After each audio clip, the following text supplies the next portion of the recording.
The greatest promise in the Bible is found 5 times in the Bible. The promise is found in Hebrews 13:5, and it was also given on 4 different occasions in the Old Testament to 3 different people. And the writer of Hebrews applies it to believers today. Now, why is that all important? Because a lot of people who went to school to study the Bible will tell you that a lot of Bible verses that people love to quote don't really apply to you because they were spoken to someone else. The first rule of Bible interpretation is to look at the context of any Bible passage you are studying. Who is speaking, to whom is he speaking, and under what circumstances? Now, this is where it gets tricky. Actually, everything in the Bible was written to someone else when it was written. So if you are not careful, you might not have much left that you will be confident actually applies to you. But here the author of Hebrews takes a promise first given to Israel, then to Joshua, and then to Solomon. Then he applies it to every single believer today. So what does the verse say? On the surface, it says that God will never leave you nor forsake you. When you look at this promise, it feels like something is missing. It's like you walked into a room and you hear somebody say to somebody else, "Don't worry, I'll take care of everything." Now, he didn't mean every single thing in the world. There was something particular that he was talking about. So we need first to look at these passages and see what was going on there. In Deuteronomy 31, the Israelites were about to enter a land that God had promised to give them after he freed them from slavery in Egypt. The problem was that this land was filled with people who were a lot bigger and stronger than they were. God was going to judge these peoples for their wickedness, and he was going to use the Israelites to do that. Years before, some of their people had seen these giants, and they told them that there was no way they would be able to defeat them. They were like grasshoppers in their sight. So Moses addresses the people and says, "Be strong and courageous. Do not be afraid or tremble at them. For the Lord your God is the one who goes with you. He will not fail you or forsake you." Now think about that for a minute. The whole Old Testament is based around essentially one theme. And this theme was supposed to be a pattern for the Christian life. God promised his people a land flowing with milk and honey. The land was filled with inhabitants, many of them giants. They had to take it. It was not something that they could just walk in and enjoy. 25 times in the Bible, somebody was told to be strong, to do the work of God that God had given them to do. God expects his people to get tough. And then he says the same thing in negative terms. Do not be afraid, or timid, or tremble, for the Lord is the one who goes with you. And then he says, he will not fail you or forsake you. You can be brave and courageous and strong, and you don't have to be afraid or timid or tremble, because God wouldn't let them down and leave them to be defeated. 2 verses later, Moses says basically the same thing to Joshua, who was to replace him after he died and to lead the people into the promised land. The Lord is the one who goes ahead of you. He will be with you. He will not fail you or forsake you. Do not fear or be dismayed. He tells Joshua that God is going before him. So whatever they encounter, it has passed through God first. Now, I'm a little hesitant to teach that because Christians often seem to draw the wrong conclusions. To say that everything passes through God first tells them that the thing is God's will. But the question is, are these things to be endured or overcome? I think too often Christians think God wants them to live with certain problems rather than overcome them. 3 years ago, I got cancer. I went to stage 4. The doctor said that this treatment is just a bandage. He wasn't really expecting it to make a difference. Now my tests are clean. Soon after, I had a diagnosis of fibrosis on my lungs. That has about a 5-year survival rate, but now my lungs are fine. I never thought I was going to die. That never entered my mind. It wasn't an easy time in my life.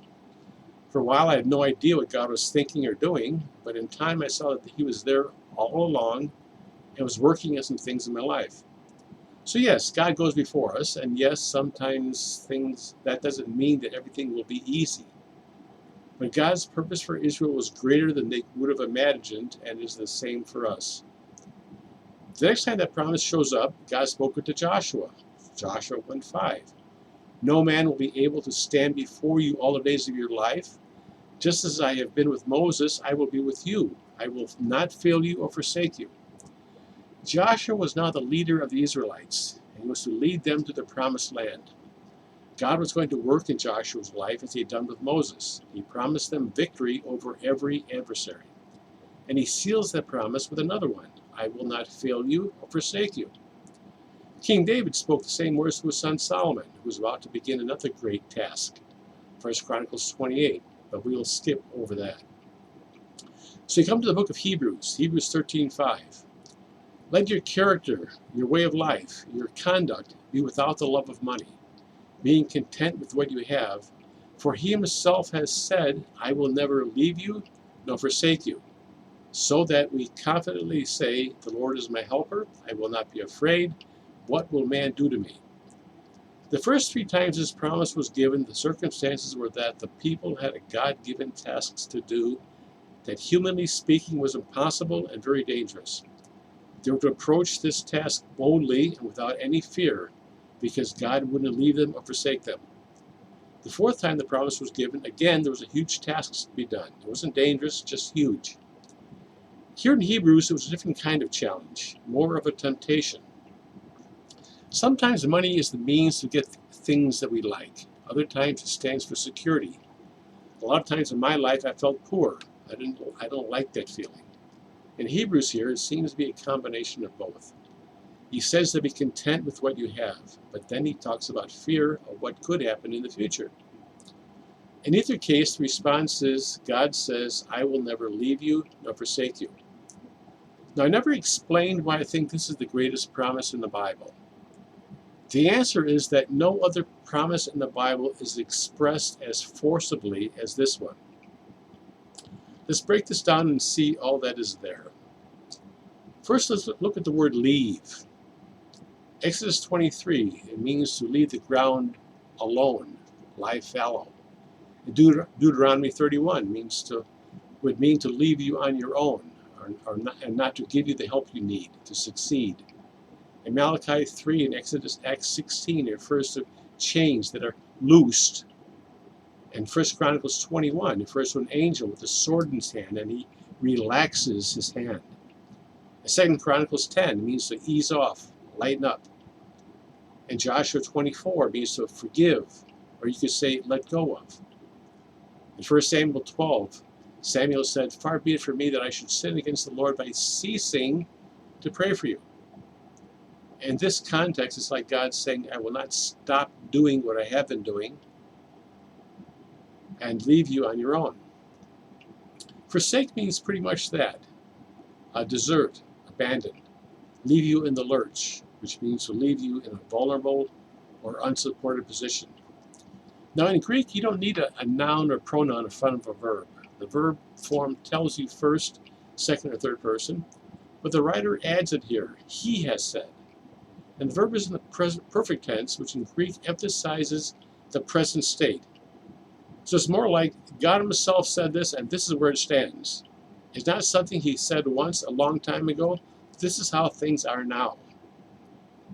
The promise is not a future tense. It does not say, I will not. These are what is called aorist tenses. It is usually translated as a simple past tense, but the idea is a point of time rather than continual or habitual action. It's more like, I don't leave you on your own or forsake you. And the aorist would also add the touch, not at all, not even a little. I don't leave you on your own or forsake you even a little, ever. The words you are singular and put in the front of the sentence. This is not a general promise to the church or Israel. It is a promise to you as an individual, and putting it first emphasizes it. The verse reads, you, Brian, Randy, Libby, I don't leave you on your own. And you, I don't forsake at all. But there's more. In English, we have what we call a double negative. I cannot not stay with you.